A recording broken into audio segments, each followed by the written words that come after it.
You're listening to the Hour of the Time. I'm William Cooper.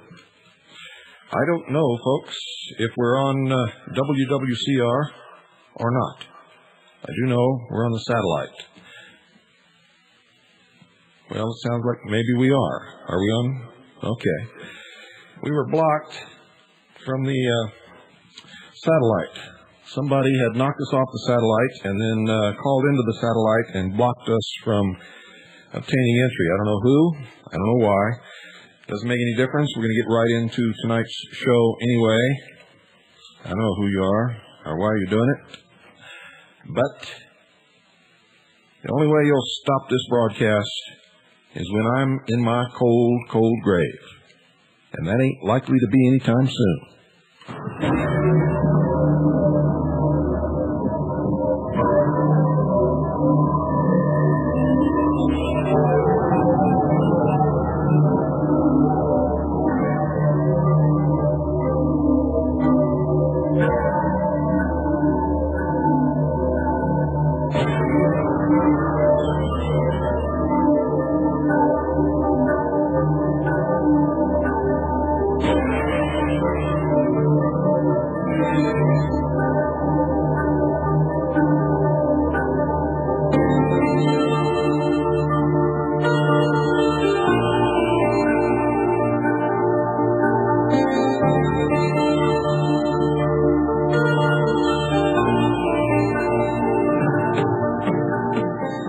Next week, ladies and gentlemen, all of the broadcasts, Monday through Friday, unless I get my business taken care of sooner, will be reruns. All next week will be reruns, but I've chosen some good ones, so make sure that you listen. Also, I want to let you know that in Broken Arrow, Oklahoma, on October the 20th, and this is the only announcement of this you're going to get, so make sure that you listen and that you're there.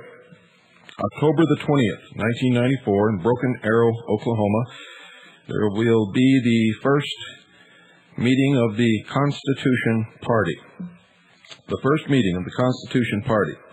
It'll be at the main library, south entrance, located at 400 Civic Center. That's the October 20th, 7 p.m. at the main library, south entrance, located at 400 Civic Center. For information, call 918-596-7977. That's 918-596-7977. Anybody and everybody is welcome to attend that meeting. Well, last night I sort of left you with a revelation that many of you were not prepared to receive. And tonight I'm going to continue and back it up with a lot of facts. Remember, a lot of the meat of this little mini-series that we're doing this week comes from a book entitled Scarlet and the Beast, written by John Daniel. Scarlet and the Beast, written by John Daniel. If you would like your own copy, please send us $39.95. That's postpaid, $39.95, and we'll get a copy right out to you. Make checks or money orders out to Annie, A-N-N-I-E, and send them to the Intelligence Service, Post Office Box 1420, Sholo, that's spelled S-H-O-W-L-O-W, Arizona, 85901. That's P.O. Box 1420, Sholo, Arizona, 5901. Now, we've covered a lot of territory, and one of the points that I made is that the beast must resemble with at least 14 points exactly ancient Rome. So we'll begin tonight setting out some of these similarities between Rome and the United States of America. From 100 to 300 A.D., most of pagan Rome converted to Christianity. And when this nation was founded, 67% of America's population was Christian. Christians in Rome suffered severe persecution. Christians in America were fleeing European persecution. Rome, ladies and gentlemen, in its time was the melting pot of the world. And today, one of the well-known phrases is that America is the melting pot of the world. Rome was a democracy based upon a two-party system, the optimates and the populares. And the United States of America, they say, is a democracy. It was really founded as a republic, but today it is a democracy based upon a two-party system, the Democrats and the Republicans. Rome had a divided balance of power, the Roman tribune and his Senate. America has a divided balance of power, the American president and his Congress. Rome was based on specific laws. They had 12 tables. America is based on specific laws, our Constitution. Rome protected the rights of its citizens. America, up until recently, protected the rights of its citizens. In Rome, all men were equal. That was the international law of Rome. In America, all men are equal according to the Declaration of Independence. But let me set that straight. All men in the Declaration of Independence were created equal. All men are not equal. And in Rome, all men, even though they said they were equal, were not. Those are facts. Look in history and you will see. Rome had a sordid history of slavery. America also had a sordid history of slavery. Rome was capitalistic. America is capitalistic. Rome practiced abortion as a means of population control. And the United States of America practices abortion as a form of birth control. Rome loved R-rated entertainment. Look at the history of Pompeii. And here in the United States of America, we protect R-rated entertainment under the First Amendment as freedom of speech. Rome had a welfare program funded by taxes. And you all know that we also have a welfare budget, and many take advantage of it. In fact, our welfare budget rivals our military budget. Rome had a thriving business in lawsuits. America also has a thriving business in lawsuits. Sports was Rome's pastime. And in America, football dominates fall and winter, basketball winter and spring, and baseball spring and summer. And I know some men who don't know anything more than the sports statistics for their favorite teams. And they think they're brilliant because of it. Ancient Rome's national emblem was the single-headed eagle pointing west. America's national emblem is the single-headed eagle pointing west. From 300 to 500 A.D., the Roman Church was weakened spiritually because of pagan infiltration. And after 200 years, the Church in America has also been weakened spiritually because of Masonic infiltration, which is nothing more than the ancient pagan religion of Babylon. So we have not only met 14, ladies and gentlemen, we've gone beyond 14 if you were counting. Most historians also attribute the name America to the explorer Amerigo Vespucci. Freemasonry, however, has a different point of view, and this will be new to most of you. For according to Freemasonry and author Manly Hall, a 33rd degree Freemason, the Indians in Central and South America say the name came from their gods who were peace-loving. For example, the supreme god of the Mayan culture of Central America was known as Quetzalcoatl, a light-skinned god who wore a long white robe covered with red crosses. Carved in the stones of his temples were serpents. Quetzalcoatl was known as the peace-loving serpent god. The same god in Peru was known as Ameru, the god of peace. Ameru, the god of peace. He was pictured as a plumed serpent. Ameru's territory was known as Amaruca. Amaruca. The 1895 issue of the publication called Lucifer, a periodical published by Freemason Blavatsky's Theosophical Society, states this, quote, "From the latter comes our word America. Amaruca is literally translated land of the plumed serpent. The priests of this god of peace once ruled the Americas. All the red men who have remained true to the ancient religion are still under his sway." And according to author William T. Still, Manly Hall claims that since the serpent is frequently symbolic of Lucifer, it is no exaggeration to extrapolate from this that America may well mean, quote, land of Lucifer, end quote. We already have discussed the hierarchy in Freemasonry and that they consider Lucifer to be the good, benevolent, and peace-loving God. Their philosophy is known as the Luciferian philosophy, and it goes something like this. Man was held prisoner by an unjust, vindictive, and jealous God in the Garden of Eden. He was bound in the chains of ignorance. Man was set free by Lucifer through his agent Satan when man was given the gift of intellect. And through the use of this intellect, man himself will become God. That is the Luciferian promise, the promise of Satan to Eve in the Garden of Eden. Now remember, these are all metaphors. I don't believe for 1 minute that there was a naked man and woman standing by a tree and a snake came up and talked to them.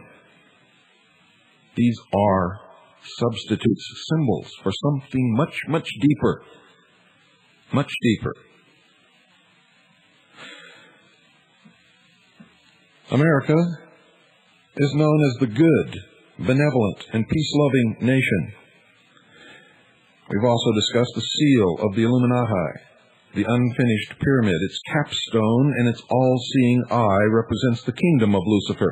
The image of this Luciferian masterpiece makes up half of the Great Seal of the United States of America. Just look at a $1 bill. And Ezekiel chapter 28, verse 12, tells us that Lucifer was the epitome of beauty. America, the beautiful, may therefore be a sinister figure of speech for Lucifer, the beautiful.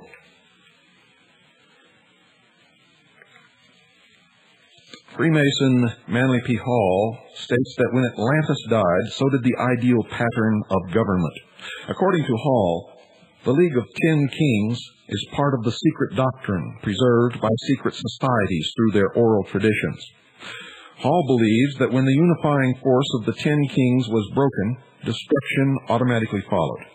So complete was this destruction, he writes, that men forgot there is a better way of life and accepted the evils of war and crime and poverty as inevitable. The old Atlantis is gone, dissolved in a sea of human doubts, but the philosophical empire would come again as a democracy of wise men. This connects directly with the protocols of the wise men of Sion. Freemasonry planned long ago to philosophically raise Atlantis out of the sea, and in this new land reestablish democracy as a new world order, Novus Ordo Seclorum. Masonic author George H. Steinmetz confirms in Freemasonry its hidden meaning that the democratic philosophy of Freemasonry has been traced back to the lost continent of Atlantis. He attempts to prove that Atlantis was a Masonic society by suggesting that the destroyed temples of Upper Egypt are all part of that Atlantean destruction. There, in Egypt, we find their ruined temples, which compared with our lodge rooms have similar floor plans, the same dark north, and many of the same emblems. And remember, in The Lion King, to the north was darkness and desolation. Finally, Steinmetz says that one cannot understand the universality of Freemasonry without accepting the Atlantean account. Hall concurs. Masonry is a university teaching the liberal arts and sciences of the soul to all who will attend to its words. It is a shadow of the great Atlantean mystery school which stood with all its splendor in the ancient city of the Golden Gates, where now the turbulent Atlantic rolls in unbroken sweep. And I bet you wondered why they named the bridge in San Francisco the Golden Gate Bridge. Now you know.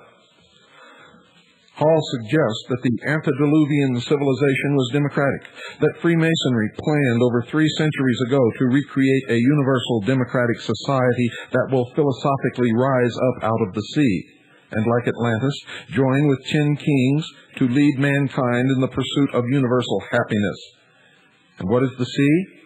Remember, the sea is the mass of humanity, great numbers of people. To rise up out of the sea is to establish through revolution. And that's coming. He says that the Christian church has delayed the search for the new Atlantis, and that's why they hate Christians, and Christians, like Orthodox Jews and the followers of the Prophet Muhammad, are scheduled for extermination in the New World Order. And he alludes to the ancient Roman Empire as the last attempt at resurrection of the Atlantean project, and states that another attempt would be made. Now we can see how Freemasonry's planned resurrection of Atlantis correlates with Daniel's prophecy of a revived Roman Empire. Likewise, John's vision of the beast with 10 horns, representing 10 kings, is more significant in this regard, given the fact that Freemasonry calls for its one-world government to be patterned after the Atlantean League of 10 kings. Therefore, to locate the headquarters of Freemasonry's new philosophical Atlantis, Daniel's revived Roman Empire, and John's beast, we must search for a land that meets the following requirements. 1. If old Atlantis was democratic, then new Atlantis will be democratic and most likely be born of Templar French Freemasonry, the father of modern socialism. 2. John's beast and Freemasonry's philosophical Atlantis will figuratively rise up out of the sea in the Atlantic Ocean, somewhere west of the Straits of Gibraltar, where old Atlantis was alleged to have sunk, and will be established through revolution from out of the masses of people. 3. If resurrected west of the Straits of Gibraltar, Daniel's revived Rome will be a new land in a new world, populated from the territory of the old Roman Empire. 4. Daniel's uncivilized beast will be born in an uncivilized western land bordered by water. From Daniel's vantage point at Babylon, a land in the extreme west. 5. John's beast will eventually unite with 10 kings, as did old Atlantis, or will be divided into 10 regions according to the plan or the world model of the Club of Rome. And on its model, the world will also be divided into 10 regions. Unlike Edgar Cayce, Manly P. Hall is not looking for ancient Atlantis to literally rise out of the sea, and neither am I, and neither should you, but I know that some of you at least have, are, and will continue to look for the sea as the literal source of the rising of a new landmass, which will be called Atlantis. And you don't understand the symbology, the metaphors. You are looking at the exoteric. You are the sheeple.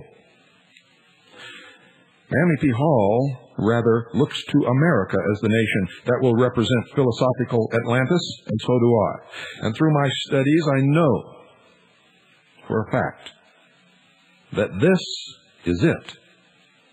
For they have made the omission over and over and over again in their writings, the esoteric writings of the secret societies, all of them.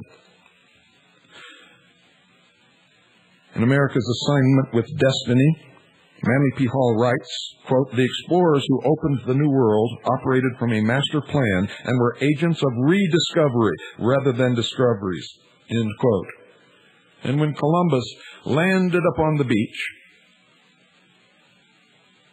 instead of planting the flag of Spain, whom he was supposed to represent in his discovery, instead, ladies and gentlemen, this great explorer, who instead of carrying the cross of Christianity upon the sails of his ship, carried the cross, the red cross of the Knights Templars, planted a green flag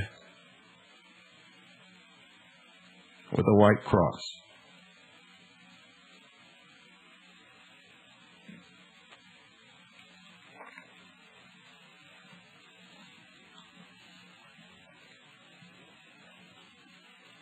In a second book, called The Secret Destiny of America, Manly P. Hall claims that the unifying goal of ancient secret societies was to create a new Atlantis beyond the Atlantic Ocean in what is now called America. The bold resolution, he said, was that this western continent should become the site of the philosophic empire. Still explains that America, according to this great plan, was to become the first nation to begin to establish a universal democracy or world commonwealth of nations. This quest was said to be the most noble pursuit to which a man could devote himself. And ladies and gentlemen, I would have to agree with that statement if it were done honestly and openly and for the noble purpose for which they claim. But we know that it is built upon lies and deception and manipulation, and that the men bringing it about, and it is all men, ladies, believe me, there are ladies working toward this goal, but men rule the roost, I can assure you. They do not practice what they preach. They are liars, deceivers, and manipulators. And there's nothing noble about the goal of these scum. The first modern philosopher to promote America as the new Atlantis was Sir Francis Bacon, who lived from 1561 to 1626. He was an English lord and Zionist Rosicrucian. As an occultist well-versed in the Great Plan, also known as the Enterprise, Bacon concealed the secret doctrine in a novel entitled New Atlantis, in which he laid out the plan for a utopian society to be built on this newly discovered continent. Masonic authors Marie Bauer Hall and Manly P. Hall respectively say of Bacon, and I quote, "Bacon is the founder of Freemasonry, the guiding light of the Rosicrucian order, the members of which kept the torch of true universal knowledge, the secret doctrine of the ages, alive during the dark night of the Middle Ages. Bacon had been initiated into the new liberalism represented throughout Europe by secret societies of intellectuals dedicated to civil and religious freedom. Later, when the moment was propitious, he threw the weight of his literary group with the English colonization plan for America, cherishing, as he did, the dream of a great commonwealth in the new Atlantis," end quote. Still, says Baconian scholar and Masonic enthusiast Marie Bauer Hall, believes this great plan has been perpetuated by an international group of only the highest initiates of the secret societies, as I have revealed to you over the years. Don't go away. I'll be right back.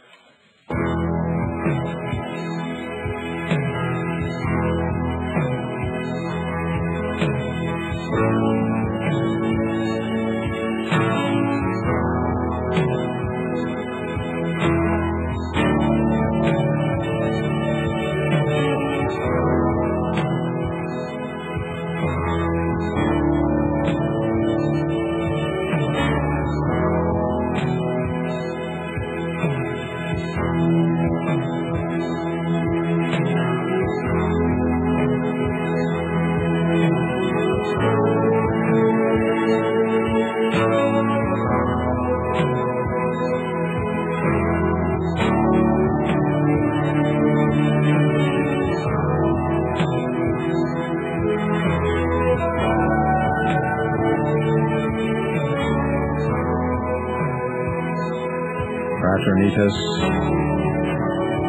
Saturni,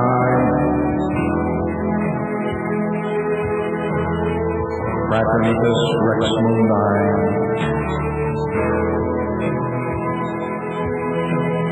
Freemasons,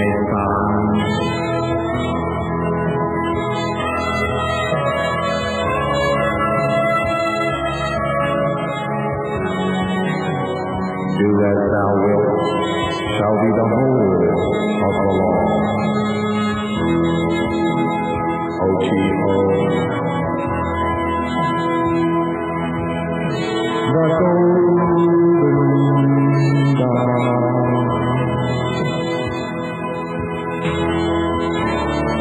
Fraternitas roadside Cruciate.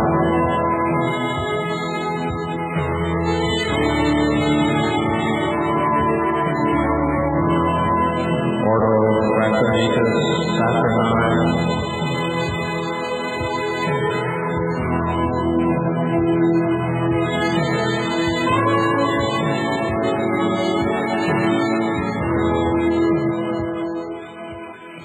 Ladies and gentlemen, the hour of the time is brought to you by Swiss America Trading. They specialize in non-confiscatable, non-reportable hard assets. Please call them and discuss your financial future. Discuss ways that you can protect what you have spent your life making through investment in hard assets.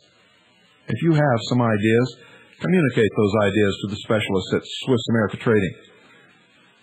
If you've never thought about or researched the opportunities for safety in the precious metals market, ask them for their advice. Ask them for their publications. Ask for a copy of their free newsletter and read it.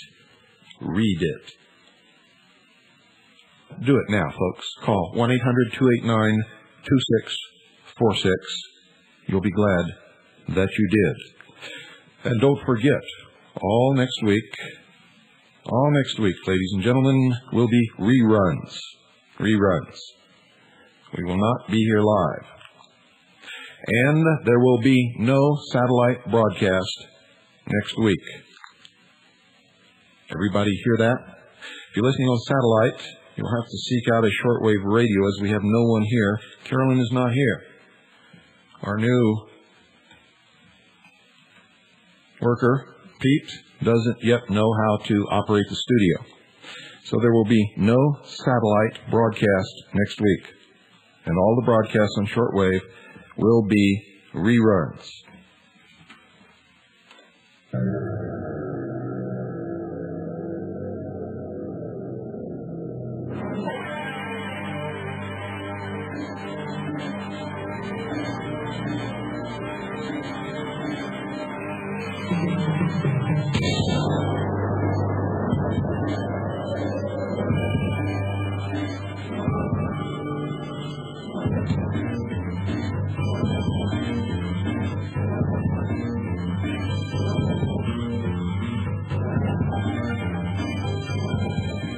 These episodes this week, ladies and gentlemen, come from a book called Scarlet and the Beast by John Daniel. Also from my research, the research of the Intelligence Service and the Citizens Agency for Joint Intelligence. We've seen how this international group of highest initiates of the secret societies has changed its name many, many times to conceal the great plan, the great work, the enterprise. Bacon was the first of modern philosophers to reveal this plan as a Masonic blueprint for America. The hierarchy in his day was the Priory of Sion, operating through the Order of Rose Cross, and later the Royal Society, now known as the Royal Institute of International Affairs, spawned off of the Royal Society, which still exists. It's also known as Chatham House. It is the private club for British intelligence. It was then usurped by the Knights Templar, who initially operated through the Illuminati, then the Palladian, and now through Lucis Trust. Rosicrucian Sir Walter Raleigh, a member of a secret society named after Bacon, the Baconian Circle, began the British exploration in America in 1585, settling off the coast of North Carolina on Roanoke Island. His colony failed, and England did not attempt colonization again for a generation. Meanwhile, in 1603, the Priory of Sion lost Great Britain to the Templars when James Stuart VI of Scotland ascended the British throne as King James I. German Rosicrucians immediately went into action, founding Rosicrucian Freemasonry in England, then backing Cromwell to dethrone the Templar Stuarts. Many Protestants joined Cromwell's cause.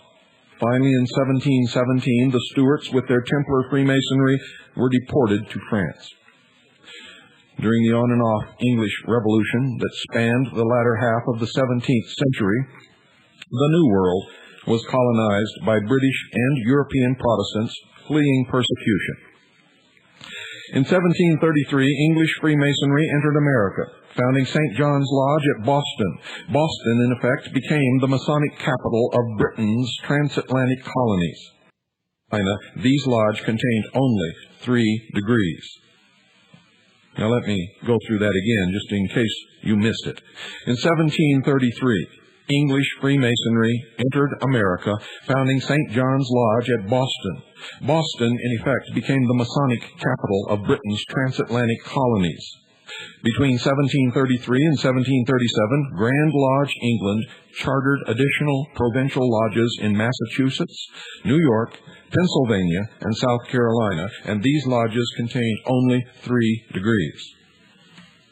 Templar Freemasonry, having been weakened by exile to France, had no strength to establish a base in America.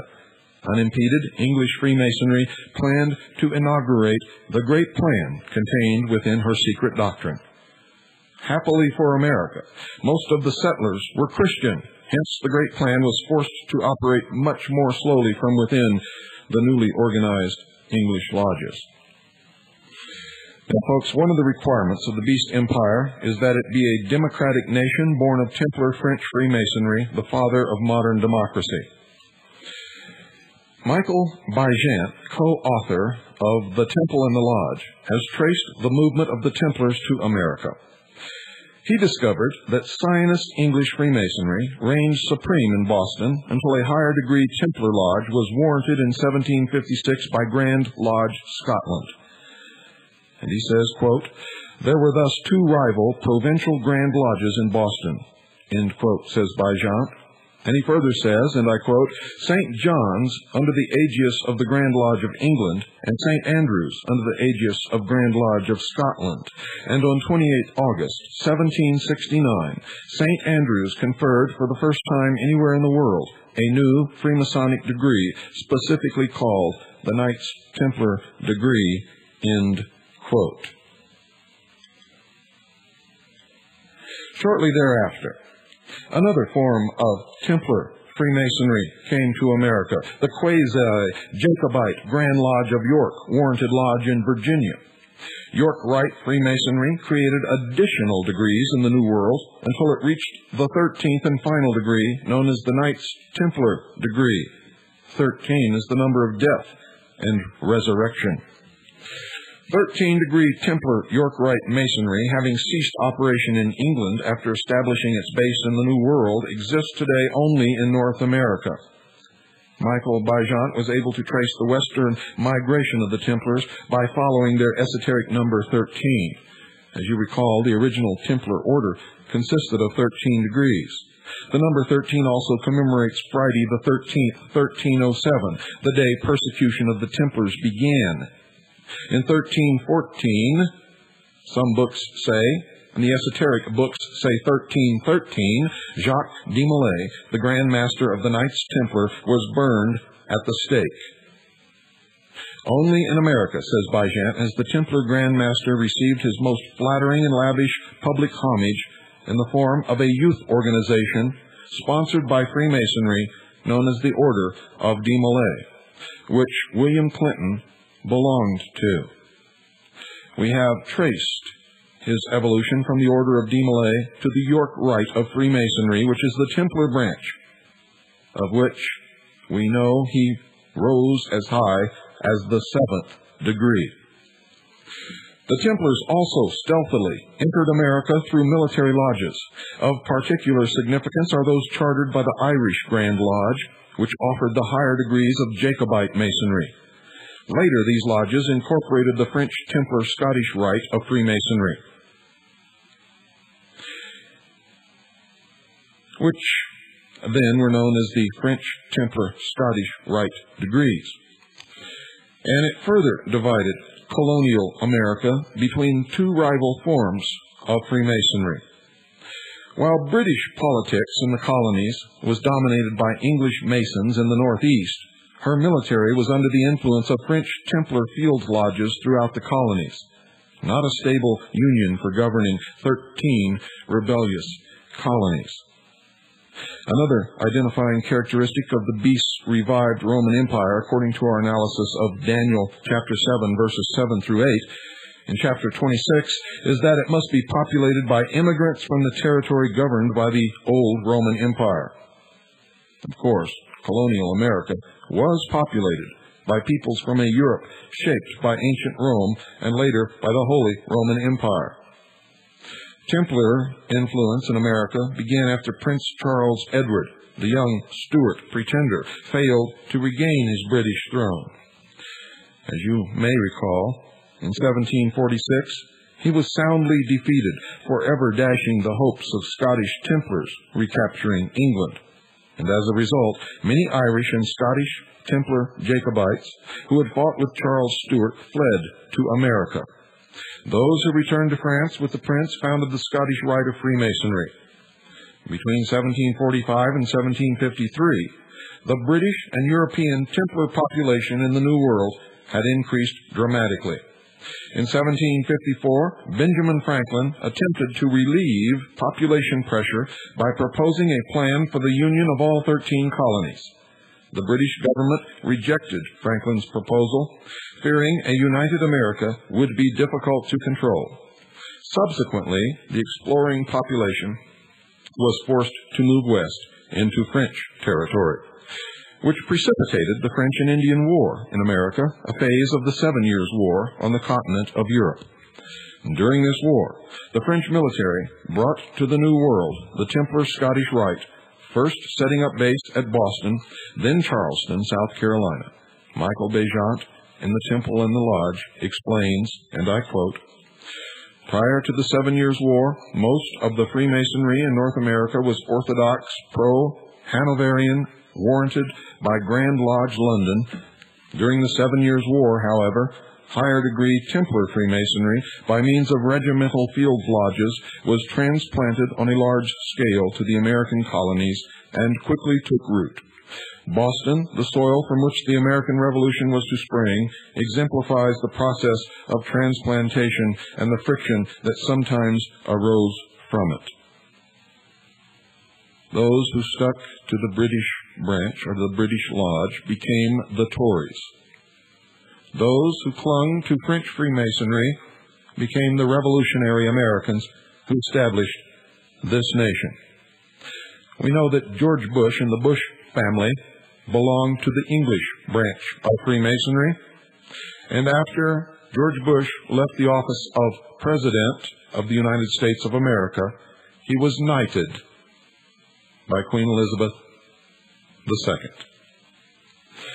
Benjamin Franklin became a Mason in February 1731 and Provincial Grand Master of Pennsylvania in 1734, and again in 1749. In 1756, he was inducted into the Royal Society in absentia. The Royal Society, as you may recall, was an English Masonic front organization for the Rosicrucian Priory of Sion. Between 1757 and 1762, and again between 1764 and 1775, Benjamin Franklin spent considerable time in England and France. While in England, he discovered English Freemasonry's secret doctrine for America. Franklin was in London in 1775 when he was made aware that war between the colonies and Great Britain might break out at any moment, so in March he returned to Philadelphia. Later that year, He attended the Second Continental Congress, through which he helped draft the Declaration of Independence. In 1776, he was sent to Paris, where he came in contact with the Illuminati. Franklin learned of the esoteric significance of the number 13 and the Illuminati plan for the 13 American colonies. He stayed in Paris only a short while, returning to America with this important information. And on the afternoon of July 4th, 1776, he with two other Masons were appointed by the Continental Congress to design the Great Seal of the United States of America, which would include the seal of the Illuminati. And in the significance of that date, Osiris rose once again, was resurrected. The old dream of the Golden Age was reborn. Osiris, who was born in July, and in the dim antiquities of ancient history, was slain by Set, also known as Typhon, who was born in the month of August, was again born.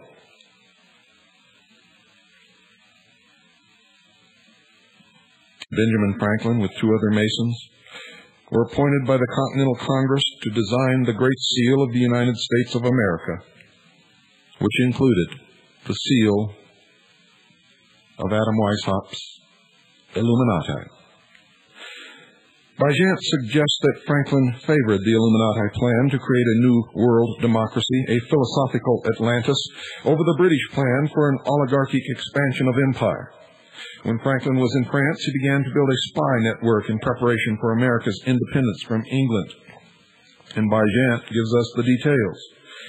Quote, on 9 November 1777, a special committee, the Committee of Congress for Secret Correspondence, was appointed to establish a network of contacts among our friends abroad. Now, folks, our friends means initiates of the secret societies working in conjunction toward the completion of the great plan. This committee consisted of Robert Morris, John Jay, Benjamin Harrison, John Dickinson, and Benjamin Franklin, and this began the control of the intelligence community of the United States of America by the secret societies which still control it today. It was to operate extensively through Freemasonic channels and to lead to the creation of an elaborate spy network. At the same time, and quite coincidentally, it was to overlap a British spy network which ran parallel to it and also operated through Freemasonic channels. Both networks were to be based primarily in Paris, which became the center for a vast web of espionage, intrigue, and shifting allegiances. End quote. Spying was not foreign to Benjamin Franklin. As Deputy Postmaster General for the American colonies from the 1750s until 1775, he became particularly friendly with his British counterpart, Sir Francis Dashwood, who moved in Jacobite Masonic circles. Dashwood also had Masonic friends who were staunch supporters of Charles Edward Stuart. While in England, Franklin stayed at Dashwood's estate. Michael Bagent gives us more details about the traditional role of spymaster incumbent upon postmasters general. And I quote, because it afforded access to virtually all letters, all communications, the position of postmaster general was also traditionally that of spymaster.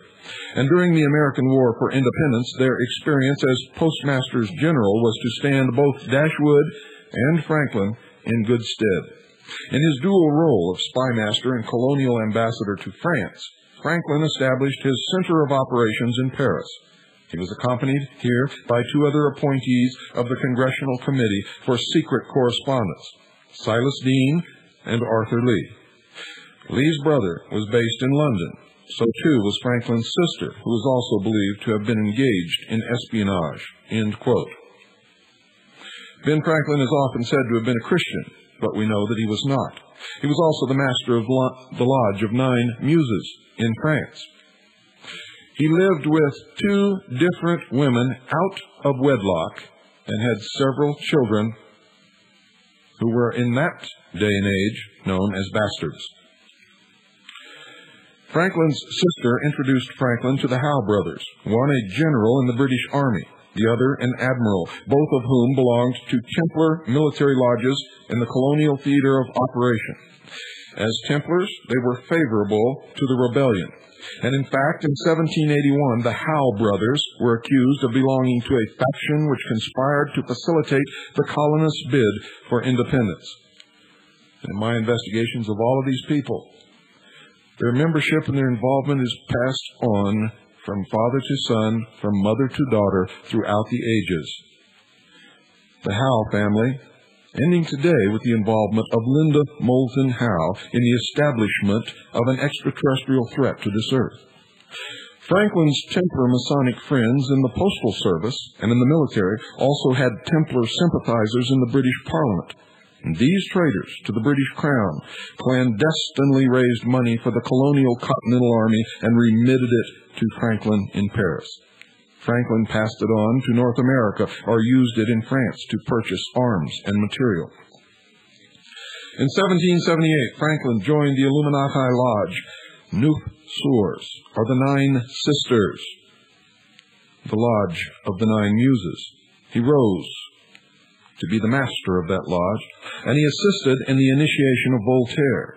Later, he became Grand Master of the Lodge. In 1782, Franklin joined a more elusive and mysterious Freemasonic conclave known as the Royal Lodge of Commanders of the Temple West.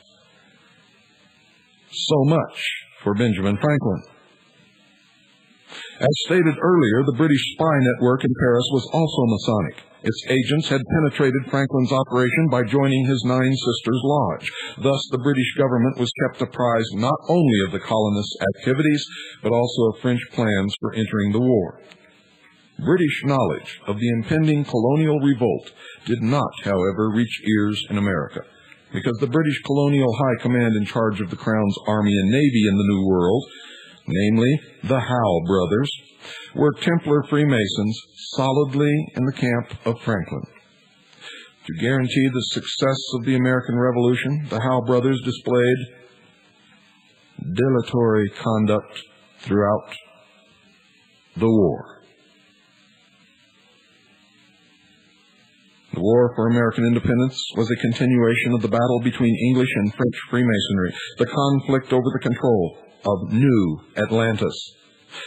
Originated in Boston between two adversarial lodges, Zionist St. John's and Templar St. Andrews. Among the members of St. Andrews were John Hancock and Paul Revere. To the south in Virginia were two other Templar Masons, Patrick Henry and Richard Henry Lee, who in 1769 prompted the Virginia Assembly to formally condemn the British government. Events swiftly accelerated toward open conflict between England and her American colonies. And in 1770, the famous Boston Massacre occurred when British sentries killed 5 rioters. In 1771, 13 rebels were executed for treason in North Carolina. In 1772, 2 prominent Freemasons, John Brown and Abraham Whipple, had attacked a customs ship off Rhode Island and burned it. In 1773, the British government increased the tax on tea to keep the British East India Company solvent. In retaliation, Knights Templar Freemasons from St. Andrew's Lodge, dressed as Mohawk Indians, after the meeting of the lodge adjourned, boarded the Dartmouth in Boston Harbor and dumped its tea overboard. This, ladies and gentlemen, is the truth about the famous Boston Tea Party that is said to have triggered the American Revolution. It took 3 months for the news of the Boston Tea Party to reach London, whereupon the British Parliament declared Massachusetts to be in a state of rebellion. Not realizing the significance of the Masonic division in the colonies, the Crown's action was swift and misguidedly drastic. The Boston Port Bill, which placed an embargo on all trade with Boston, for example, effectively closed the port and stiffened colonial resolve against the Crown. On September the 5th, 1774, the First Continental Congress convened in Philadelphia to plan action against the British. The Congress was under the presidency of Templar Freemason Peyton Randolph, a prominent attorney and provincial Grand Master of Virginia. Boston delegates included Samuel Adams and Paul Revere. In February 1775, the Massachusetts Provincial Congress met and announced plans for armed resistance. Within a month, Templar Freemason Patrick Henry made his famous speech, "Give me liberty or give me death," to Virginia's Provincial Assembly. On April 18, 1775, 700 British troops were dispatched outside Boston. Templar Freemason Paul Revere made his famous ride announcing, "The Redcoats are coming." The Templar bid to take America from Rosicrucian England had begun. This war continues today. If you think you're on the right side, I can assure you you're on the wrong side, no matter which side you are on. Each of us individually must begin to study, research, and learn the truth, and we must come out of Mystery Babylon and out of the beast. Seek ye the truth, and the truth shall make you free. It is the only religion. It's the best advice that has been given down to us throughout the last 2,000 years. It is the only thing that can bring us out. It is the only thing that can truly make us free. Good night, and God bless you all.